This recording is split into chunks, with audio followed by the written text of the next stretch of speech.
Hi, Hello. how are you? I'm good. How are you? Good. I'm just gonna move back a little Yeah, bit. me too. You're like I was like, whole I'm so. cameras on my face. I was just saying the same thing. I'm like, wow, this is very tight up on me right now. Yes. How are you? Happy Friday. Yes, happy Friday to you too. I'm good. How are you doing?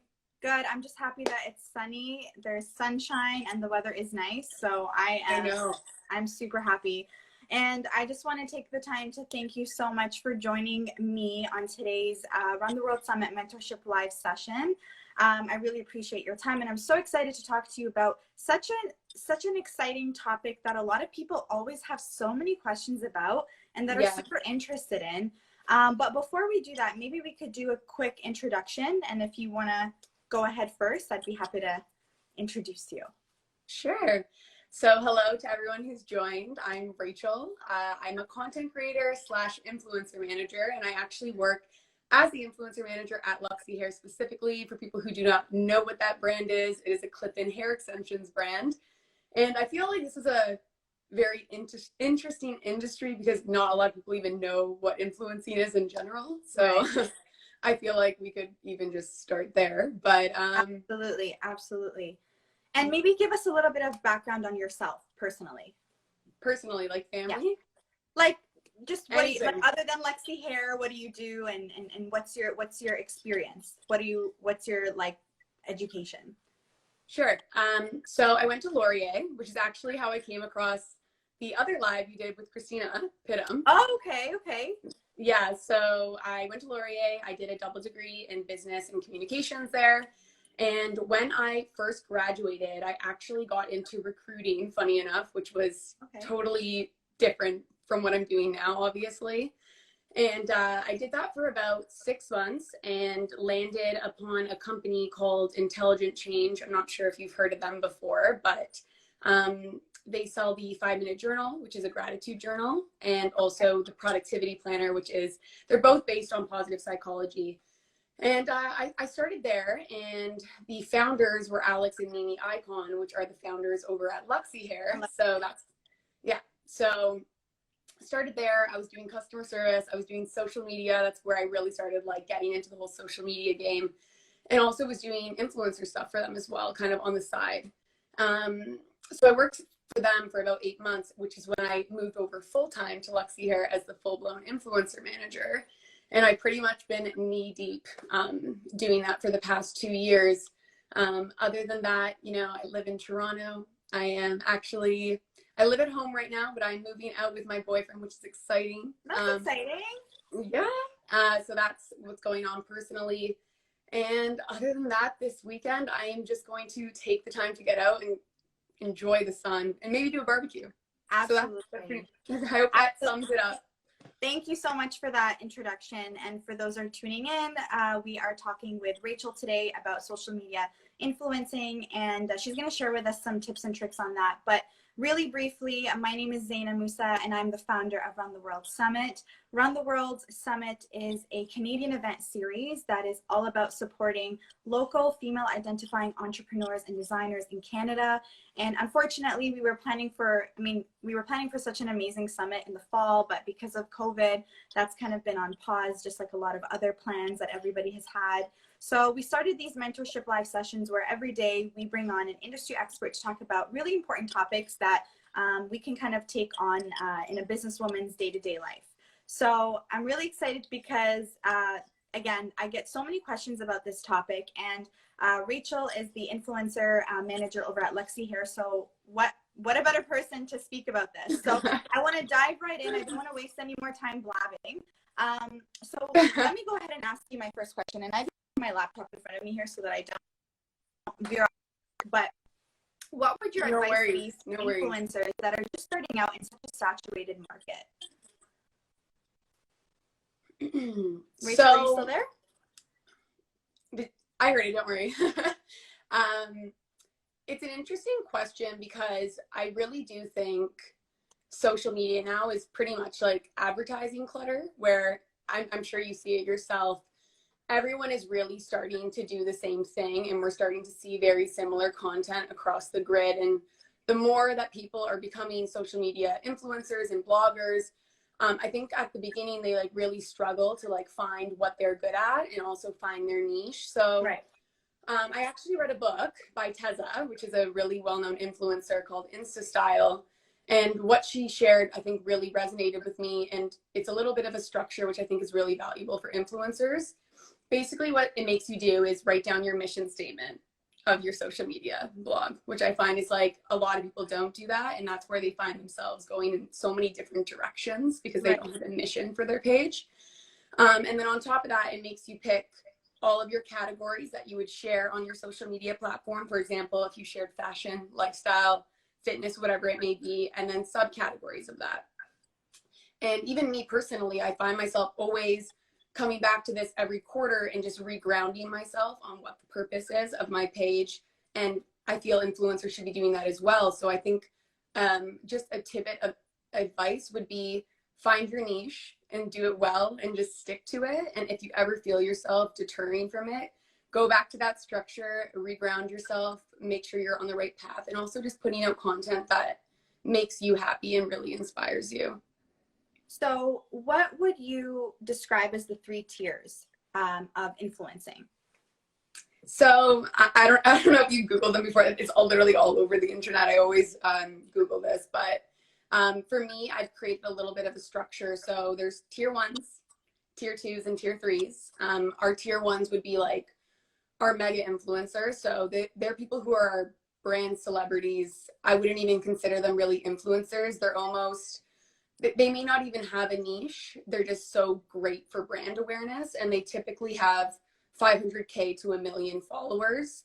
And it doesn't matter what product they have, whatever it may be, whatever they put on the page, it sells. Exactly. Yeah, people are buying. Exactly.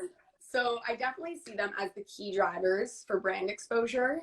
For tier 2s, those are our macro influencers. So this one, I always like play around with it because it really depends. I feel like influencers, they can be micro on one platform, but macro on another platform, and then mega on another platform, right? Absolutely.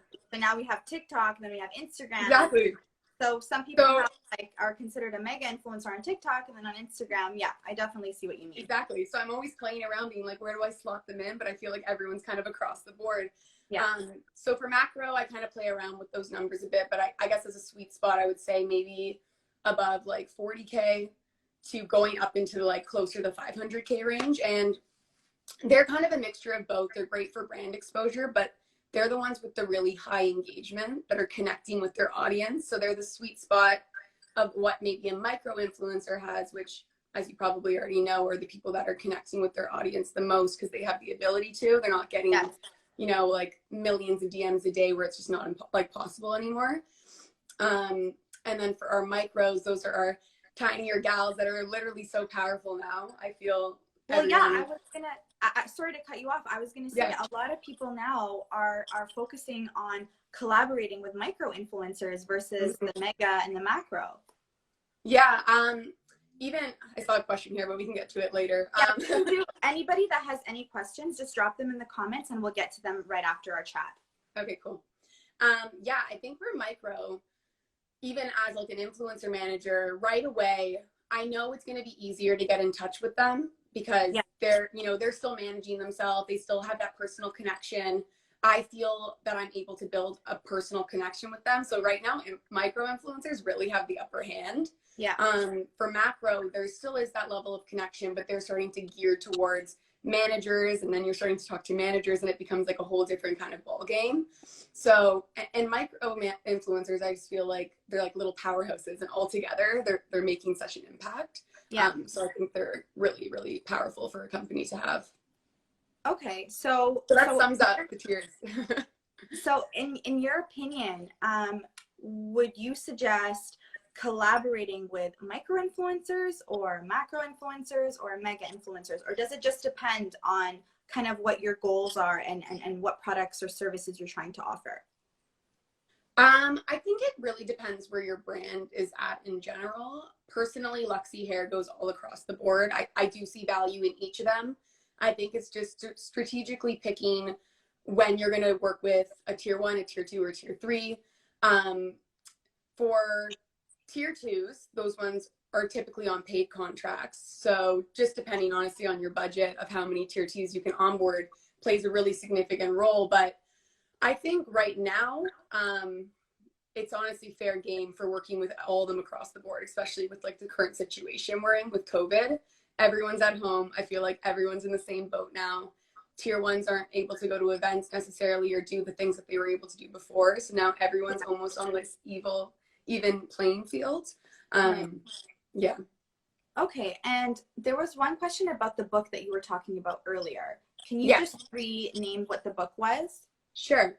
It's by Teza, and it's called Insta Style, and it's pure Insta Style. Yeah. And there's another one by Aggie, which is another big travel influencer, and hers is called Insta Travel. So if you're a travel influencer, I recommend maybe grabbing that one. But Insta Style was really unique, and honestly, even for people who are mid-level influencers, I found it super insightful. It has so much information on there, even like down to like hashtags and like location tags and like using the right things at the right moment. So it's like impact. So yeah, and it's also really important to stay up to date with the Instagram algorithm. Like if we're specifically talking about Instagram, the algorithm is constantly changing. Yeah. I think it's really important to always stay up to date with that and see what's working now that maybe wasn't working before, or vice versa. So moving into, you know, gaining followers and growing your engagement, as your followers and engagement begin to grow, do you suggest at what point do you suggest creating a media kit, and what is a media kit, and do you believe it's important to have a media kit? So loaded question. No, it's okay. Don't worry. So for media kits, honestly, this might not be a popular opinion, but I really think it's never too soon to have one. I think like you could start one right away. For me, like even when I get emails, I just see it as such like a level of professionalism to have a media kit already.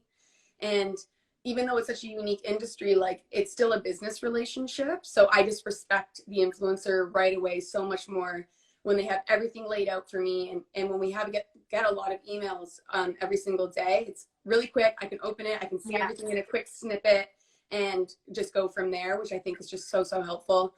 So in terms of having a certain number of following, I definitely don't think there is any sort of sweet spot. I think you should start right away. And it's basically like a resume. And I don't know about you, but I lied on my resume. So I would just get that started right away if you can. Yes. And just get that going. And I don't know what the last part of the question was, if I answered it. So can you maybe explain what a media kit is, just for those who don't know what a media kit is? Sure. So basically a media kit sums up your social platforms. So on a media kit, when you would come on, there would obviously be beautiful imagery, which is super key. You create beautiful content as influencers. You should definitely have your beautiful content on it. It would have like your following, your impressions. It would have all of your stats in terms of your reach, maybe your demographics, in terms of your gender. I would love to see all that information. Engagement rate obviously would be on there. And maybe like a past snippet of other brands you've worked with, which could just be logos, for example. And I always love seeing like what services they could provide. So even if they already give me an idea, Instagram feed post or Instagram story or a YouTube video and kind of their bundle rates, it kind of already gives me an idea of how an influencer works. And a tip for that would be to always include bundles, because nowadays everyone's doing bundles. Not just, what are bundles? So bundles would be, for example, if I onboarded an influencer on a contract, it would be one Instagram feed post with one story and one YouTube video on a monthly basis. And we would get that for a bundle rate. So that nowadays, I definitely always do those at Luxie. I just find them super valuable in creating long-term relationships, and also just better in terms of value instead of just doing one-offs, collabs, for example, one feed post on its own. Right. So so we have She Glows Project. Oh, I feel so stupid. What's a media kit? No, don't feel stupid. A lot of people don't know what a media kit is. And yeah, I'm sorry. I'm point of this live. I'm like jumping in, like thinking, sorry, you guys can totally tell me to like dial it back. Yeah, no. This is the point of this live. We're here to learn. And as Rachel said, you don't believe that there should be a certain number of followers. You think that at any point having a media kit is a sign of professionalism. And it also makes your job a lot easier too. Exactly. Than to be like, hey, can you send me your stats? Hey, can you send me your analytics? And it's just Exactly. like, it's all right there.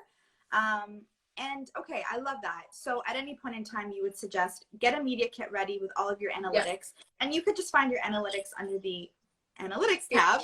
The insights tab. I mean, honestly, if you were being really intense about it, you could use a platform called Iconosquare, which is a more intense way to track insights, which I feel wouldn't be necessarily very necessary for a starter. You could just use it in your little insights tab. Right. Yeah. Okay, great. So you have your media kit ready. You've put that together, and now you want to make your first pitch, or you want to do, you want to outreach.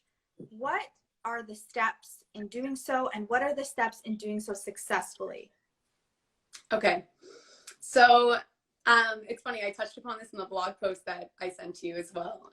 So you guys can read that as well. Yes, we're so excited. We're also going to be sharing Rachel's blog post where she also dives into this topic as well. So stay tuned for that, definitely. And again, we're going to get back to all of the questions that are in the comments right after our chat. Awesome. So for reach out emails, I would say create a template. I mean, honestly, I know influencers create templates. Like, I use templates. I don't think there's anything wrong with it. I think it's about making it specific after you've created a template. So kind of draft up a general idea on what you're going to want to say to a brand.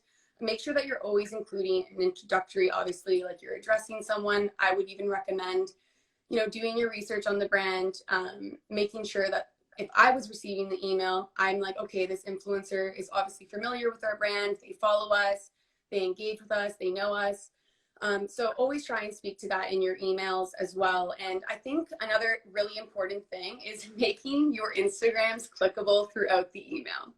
I'm like, you never want to come into an email and not be able to find an Instagram, or have to be like, okay, where is it? Googling it, handles don't show up. I feel like right then and there, you might lose the influencer manager who's constantly receiving inbound collab requests, especially today. So it's make just it like a kit. It's a way to make your life easier. Exactly. Got it. It's like, just click it, hyperlink it all wherever you can. And then of course, I would always propose like what you would want to do together. It just already makes my life easier in terms of visioning. So there's no back and forth component. I'm like, what are you thinking? What are your thoughts? It's kind of like, I kind of get an idea. Know what you're asking. Exactly. So make it like very clear on the ask. And then of course, attach a media kit, which as well would make it a very, very strong outreach email. Another really strong thing would be, nowadays, it's really, really hard to get collabs. So if you're really into a brand, support the brand, buy it, tag them, like that automatically puts you on their radar, so that when you do a reach out email, you might even have like the opportunity to hyperlink and put in photos. Like, by the way, like I posted you guys here, and like you reposted me. So already I feel like an emotional connection to the influencer. This is such an important point. And this goes not just for influencing, this goes for any sort of business where you're trying to cultivate a relationship with, when you're trying to ask for something. I think it's so important that you create these relationships and you're on their radar, like you said, before you go in and say, hey, this is what I want. Are you interested? I think the chances of them saying, yes, let's do it. Yes, let's work together, are a lot higher when you've already shown engagement and you've already created some sort of connection between the both of you. Exactly. I love that. Exactly what I meant. It's so true. Okay. So if you can just maybe recap that very quickly. So what are maybe 3 or 4 points to reach out to a brand? What are the successful ways of doing so? Okay. So create an email template would be number 1. Introductory, make sure that you are just addressing us in a very nice tone versus jumping in. Hyperlink all your socials, make it super easy. Maybe share some photos you've already created with our brand. And last but not least, include a media kit with all your info. Yes. That is like a very strong email outreach. And honestly, the one I told you already about the reposts and also photos already created is probably the most important, I would say. Love Yeah. that. And it's interesting that you say have an email template, because I've spoken with a lot of people that are not fans of copy pasting and just sending out these mass emails. So maybe what you were suggesting earlier, and just correct me if I'm wrong, Yes. are you suggesting that you have a main template so that you're not Yes. rewriting it 110 times, Yeah. and you tailor that template towards who you're speaking with? Exactly. Okay. So have your general template and then go in and make it really, really unique and specific to the brand. I feel personally like everyone is so go, go, go, and like I need the information now and need it really quick, that you want to make it easier for everyone to just give them the information. So not making them too long, I think, is also super important. Like 3-paragraph introductories, I would say, are not completely necessary, even though they're really sweet and everything like that. I just think getting to the point, but keeping it kind, obviously, of course, is really important. Yeah. If I love that's helpful. that. So now we talked about influencers reaching out to brands and how they can successfully do so. So let's talk about the opposite. Let's talk about what are brands or influencer managers looking for when they reach out to influencers to collaborate. Okay. So I feel like this is very specific to the brand. So I'll try and speak to it the best I can from Luxy Hair's perspective, because I feel like it changes from brand to brand on what they're trying to accomplish. But I think right now, for example, Luxy Hair, we're very transformative in the sense that everything needs to be shown on video. People want to see like the beautiful transformations of the hair extensions being shown before and after, also application. So to us, video is a very important aspect when we work with influencers. So when I come onto a page, I definitely would love to see them doing beauty and hair content. I would love to see that they're active on IGTV, maybe doing hair tutorials. Maybe they have a YouTube channel, which isn't always necessarily needed, but is obviously a bonus. Maybe they have a blog page where they frequently do reviews on beauty products or hair products or anything like that. I would also say even their bio is really important, of making sure that they're listing out maybe what their niche is, which I spoke to earlier. For anyone who didn't hear me earlier in the live, I just talked about having a niche and your focus on your Instagram, in terms of if you're into beauty and fashion. So maybe you have that in your bio, which further solidifies it in my head that that's what you're into. Maybe you have an email in your bio is very important as well. And yeah, I would say those are the tops for me in terms of looking for influencers. But that's from Luxy Hair's perspective, obviously. Absolutely. So the perspective does change based on the product and the company and the brand. Sure. Let's talk about fake followers. Okay, let's do it.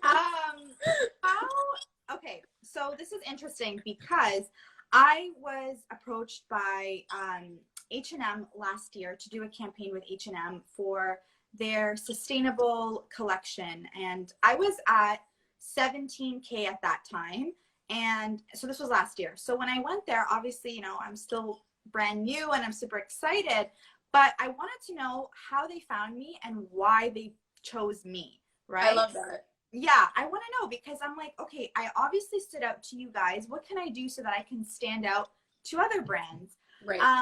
So after they kind of explained to me like why, you know, what the process was like, they also mentioned that before they reach out to any influencer or aspiring, you know, social media blogger, they always assess the page, and they make sure that there's no bots and they're not fake followers, engagement is authentic. So I didn't even know that that was a thing at that point, because again, I was still so new in the game. And right. I feel like it's so difficult as just as an Instagram user to go on and understand, okay, is this profile fake? Like, do they have fake followers? Is this fake engagement? So how do you know? How can you make that assessment as an influencer manager to make sure that you know that whoever you're working with has an authentic following? So I have a little secret, which I'll share. I mean, Okay. you might have already heard of it before, but I go on Social Blade a lot, which is, Social Blade. yeah, it's a platform which basically shows engagement, true engagement rate, and also shows, which I think is really important. Actually, I should have said this before, but it shows if the followers are increasing or decreasing on the page, and it'll show it on a daily rate as well. So I can already see if this influencer is on an upward trajectory or a downward trajectory. And that also is a really good sign for me if I want to sign them on or not on a paid contract specifically, because you know, it's nerve wracking. Like you said, like you never know if they have fake followers, you sign them on, you pay them, like their return on investment isn't great. And that does fall back on the influencer manager. So I am literally best friends with Social Blade. So yeah, so suggest business owners that are looking to collaborate with influencers, whether they're small businesses or larger businesses, you would suggest using a tool like Social Blade just to kind of make sure that whoever you're reaching out to and whoever you're working with has an authentic following. Exactly. And I mean, I feel like marketing in general in influencer industry, it's all about testing. So yeah. I think playing it safe in terms of doing like one-off contracts to really test out the mesh of the partnership and how well you guys work together. And also, obviously, an ROI perspective plays a huge role in that. That also protects businesses and influencer managers. And more often than not will play a big role on if we re-sign influencers or not. So that's definitely insider info that I'm sharing about that, but it's our little secret. Can you still hear us okay, Rachel? Yeah, can you hear me? Sorry, yeah, you just got cut off at the last point that you were talking about. Oh, I wonder, what did you hear last? You just, like, I don't even know what I heard last. I was saying that basically you should always test influencers. And yeah. What I mean by test is just, you know, doing a 1-month contract. And that's where you can see, okay, how are you guys meshing together in terms of a partnership? And if there is ROI in the partnership. I know it might be cool to say, but obviously it's a business at the end of the day, and the bottom line plays a huge role in that. And if there is an ROI, it becomes tough to continue those paid contracts. So I think that there needs to be a level of emotional connection between brands and their influencers in terms of, you know, just truly loving to work together, and then ROI. So I usually test a lot of influencers on 1 month, or I do like an affiliate program, which is, for people who don't know, is you sign up through like a loyalty program, you get a code, you get some like perks and some benefits, you maybe get some free product, and like that's a really good way to also build relationships with brands if you're just starting out. So let me just ask you one of the questions that was commented here in the comment section. So what about small product-based brands reaching out to influencers? Any tips to do this successfully? Smaller brands reaching out to influencers? Yeah. So this is a tough one. I definitely think the bigger you get, the easier it is, because influencers, once you become so big, they're just flying at you. They're always reaching out, right? So I think that you should just really dedicate time every single week to reaching out to influencers, because at the beginning, it's going to be a lot of you having to reach out to influencers and get your name out there. And at the beginning, you will probably have to give away a lot of product. And I think one mistake that happens a lot is, I know that it's expensive to give out product, especially as a smaller business, but you know, sometimes it's like you almost have to take that risk, maybe be really selective on who you're choosing, only send them to a few people that you're really, really confident and passionate about, because some smaller brands, they'll do, I can't give you my product, but I can give you 15% off. And I see both sides of the table, where like influencers, they can't just promote anything. Like they want to be passionate and like happy about what they're promoting and authentic with their following. So you need to be able to let them test out your product. So my tip would be send it out. Don't do the little discount, and just be really selective if budget plays a role.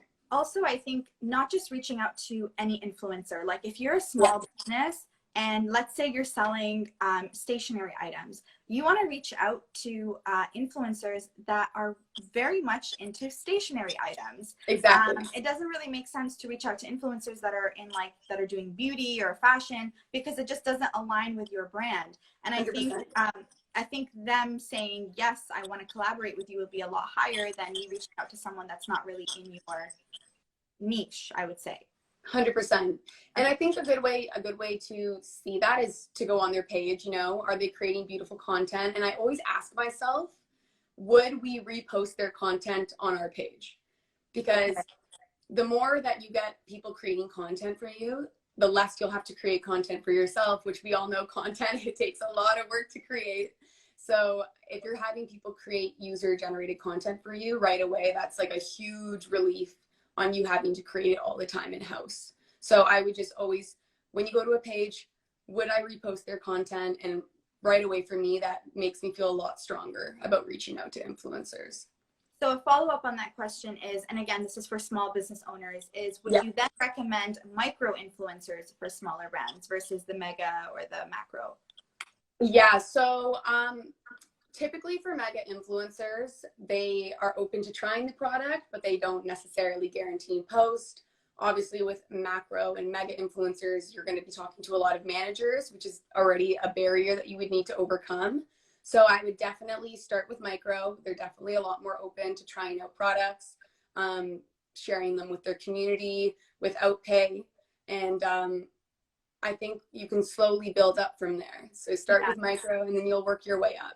I mean, it doesn't hurt to reach out, because sometimes you never know. Like sometimes you get a mega influencer or a macro influencer that will email you back and be like, yes, I'm willing to work with you. And yes, I'm willing to work with you at your proposed rate. Like you never know, right? It's true. Trying.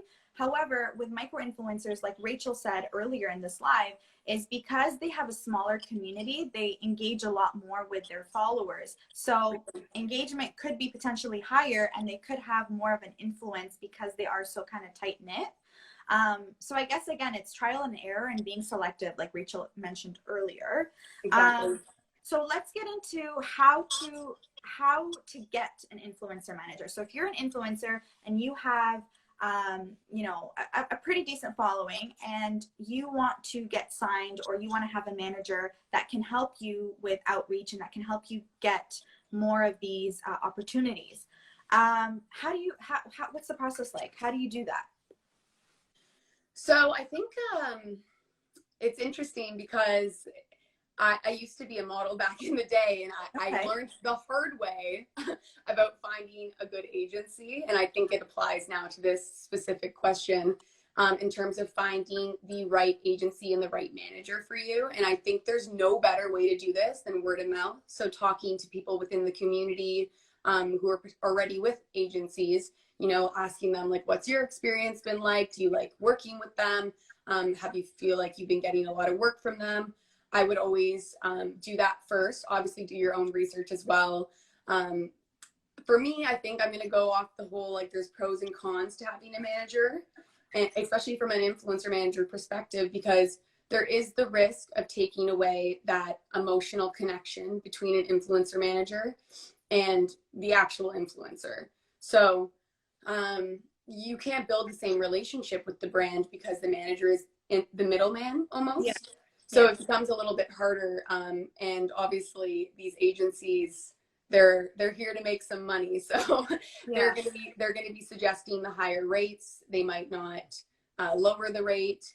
But there is pros and cons in the sense that they could also secure a rate higher than you've ever received before on your own. So I think sweet spot, I personally wouldn't consider until like 80K above, but some people love getting them before then. But I mean, I'm very passionate about owning my own brand. So if you're very passionate about owning your own brand and being in charge of your page, I would maybe wait on getting a manager. And if you feel like you are starting to ask yourself the question, like, am I tapped out on getting my own brands?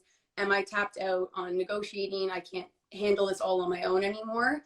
Then maybe you should start considering looking for an agency. Yeah. So maybe start considering once it's becoming too overwhelming and you're getting all of these requests, not just because you want to have help with outreach. It's when you're also getting these inbound requests. Exactly. And it's just becoming way, way too much to handle. Then I think that's a really good time.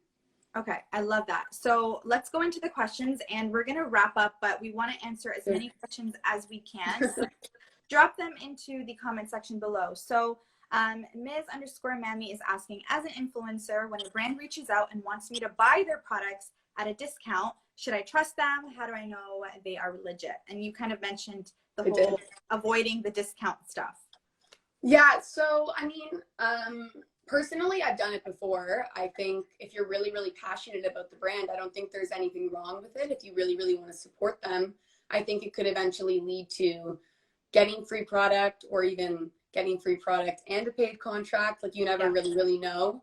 But personally, I think it comes down to asking yourself if you really want to test a product and like take the risk on it. Because for me personally, I like to receive product, test it. Do I love it? Then I share it with my following. So I would be a little bit wary in the sense, but also understanding that some brands are smaller and need the help and can't maybe send out product all the time.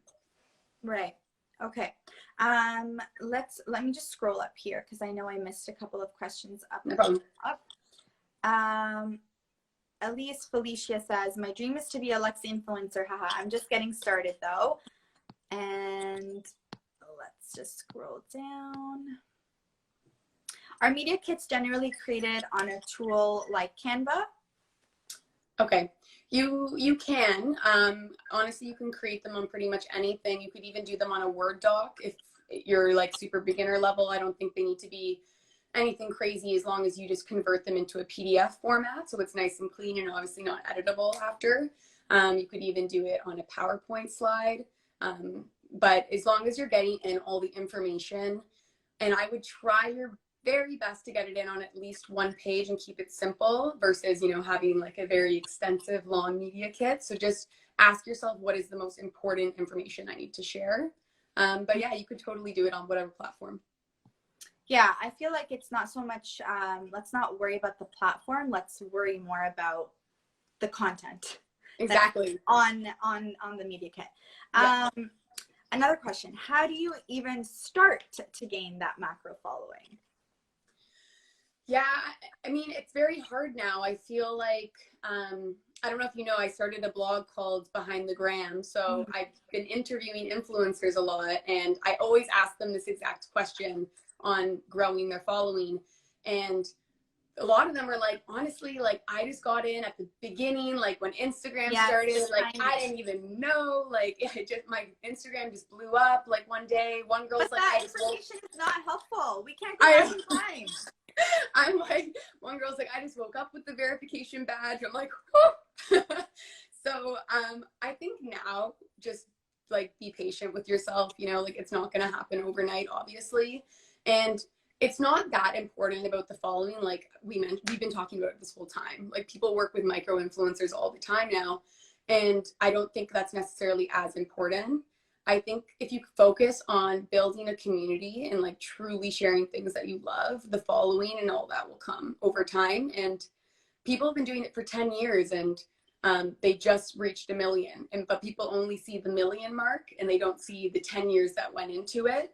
So I think just like being patient and getting into it for the right reasons is really important. Absolutely. Absolutely. It's also about providing value and not thinking about, oh, I want to make money. Oh, I want to sell this. I want to sell that. It's just about building your online community and your online presence. And then like Rachel said, it'll come. The following and the engagement will come. Exactly. Okay. I mean, you know, come on.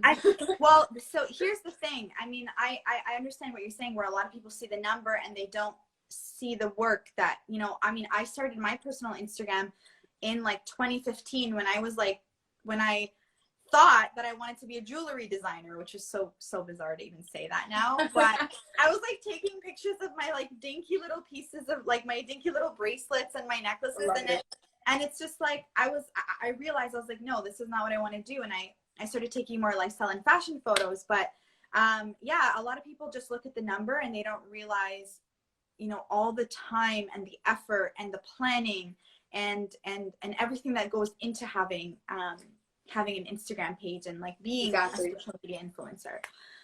Okay, let's just go with one more question and then we can wrap up. So I'm You having can so much also, fun talking to you, if Rachel. you want, you can do a bunch more and send them to me. I'm happy to email you the responses, like no problem. And also, you guys can just feel free to flood my DMs. I can also answer them. Like Yes, no if you problem. guys have more questions, feel free to send them to our DM or Rachel's DM, and we can always forward them to her. And if you guys have jumped in the middle or near the end, we are going to be saving this live and uploading it to our website. So at any point in time, you guys can come back and watch. Okay, so last question. I've noticed being open online is bringing me actual joy. What the heck? Feeling more like myself. Like I was in middle school on Tumblr. Ha, thanks for the live, ladies. Okay, so it's more of a love that. I love that. Okay, so that is basically it for today's. And I had so much fun chatting with you, Rachel. I wish that we weren't in this COVID and we could actually meet in person and not over live. But this was great too. I'm looking forward to your event now. Now I can come. And yes, we can meet actually in person. Absolutely. We were really excited about hosting the summit in the fall, but I think for right now we're going to be aiming for the spring of 2021. It's also taking some time just because we are getting speakers from all over the world. We just dropped a little tea right there, but yeah, but we're excited. We're excited. I definitely want to keep you in the loop and we'll stay connected. Yes, and again, I want to thank you so much for taking some time out of your day and joining us on this live. It was so. What else am I doing? I'm gonna go drink some wine now. Is that allowed? Am I allowed to say that? Of course. Oh my God. Do you, girl? Whatever floats your. It's Friday. It's Friday. That's what I said. Oh my goodness. Okay, so thank you so much. And again, we will be posting this live on our website, and I can share the link with you once it's up. Perfect. Thank you. Awesome. Take care. Bye. Bye.